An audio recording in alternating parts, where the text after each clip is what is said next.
Assalamualaikum warahmatullahi wabarakatuh. Salam sejahtera, salam sehat untuk kita semua. Semoga juga teman-teman dalam keadaan baik-baik saja, tetap semangat. Dan pertandingan dramatis terjadi di Stadion Brawijaya ketika Persik Kediri di depan publik mereka sendiri itu mendapatkan gol balasan mereka di saat tertinggal dari Persib Bandung, sehingga mereka menyamakan kedudukan 1-1 dan menyelamatkan mereka dari ancaman kekalahan.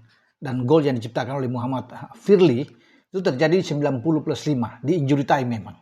Itu juga memukul dan menyesakkan bagi Persib Bandung yang kemenangan 3 poin sudah di depan mata bagi tim asuhan Boyan Hodak. Tapi apa daya, mereka hilang, gagal untuk merebut 3 poin dan akhirnya hanya mendapatkan 1 poin. Tambah 1 poin ini menempatkan Persib memang ada di peringkat ketiga klasemen sementara di Super League.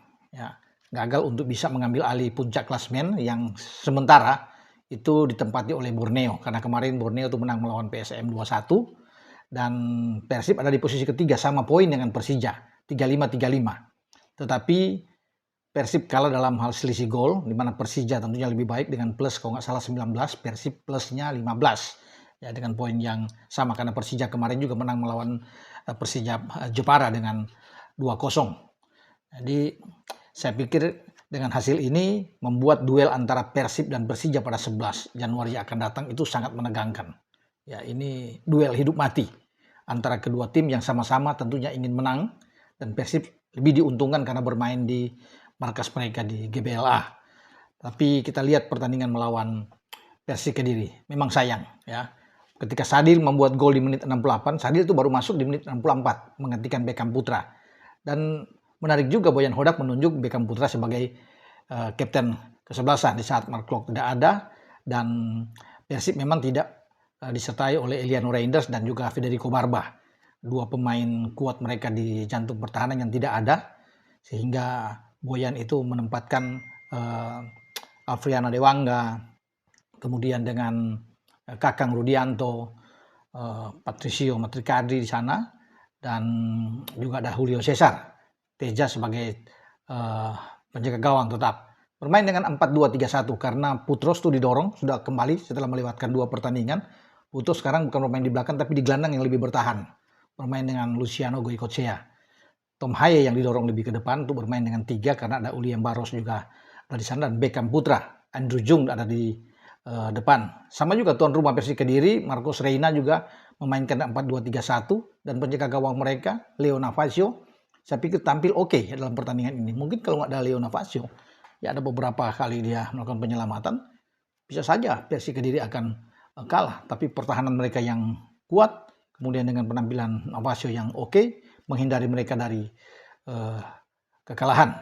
Dan gol dari Sadil itu terjadi berkat umpan dari Berguinho yang juga main di babak kedua. Ya, Berguinho menggantikan Andrew Jung. Karena ada 5 pergantian yang dilakukan oleh Boyan Hodak, termasuk dengan Sadil yang masuk, yang kemudian akhirnya harus keluar di menit 81, 13 menit setelah dia mencetak gol, karena pelanggaran kedua yang dibuat oleh Sadil, dengan 2 kartu kuning tentunya yang membuat dia kartu merah, diusir oleh wasit Trisantoso.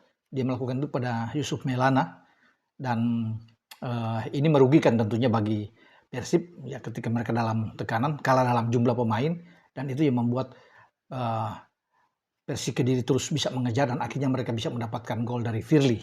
Ya, ada kemelut depan gawang dan dia menaklukkan penjaga gawang Teja. Bagi Persik Kediri hasil ini 1 poin tambahan membuat mereka ada di posisi 11, 19 poin, naik dari posisi 12. Dan kita bisa melihat berbagai upaya dilakukan ketika 1-1 memang sudah agak sulit ya, karena sudah masuk injury time di babak kedua. Ketika disamakan oleh Firly, Persib berusaha tentunya untuk bangkit, tapi akhirnya waktu yang tidak cukup buat mereka untuk bisa membalikan keadaan, untuk bisa memenangkan, yang membuat mereka harus puas dengan 1 poin. Ya. Dan kita juga melihat Marcos Reina sebagai pelatih juga dalam hal ini sukses.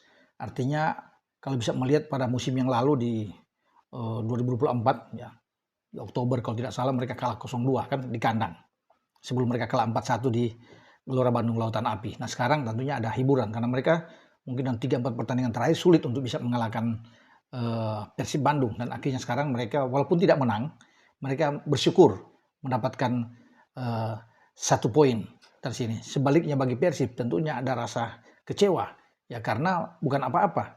Mereka lebih dulu unggul, Persib, dan kemenangan itu hanya menunggu soal waktu saja. Ketika menit 90 lewat, ada masa pertambahan waktu, injury time sini, dan mereka kebobolan lewat gol Firly.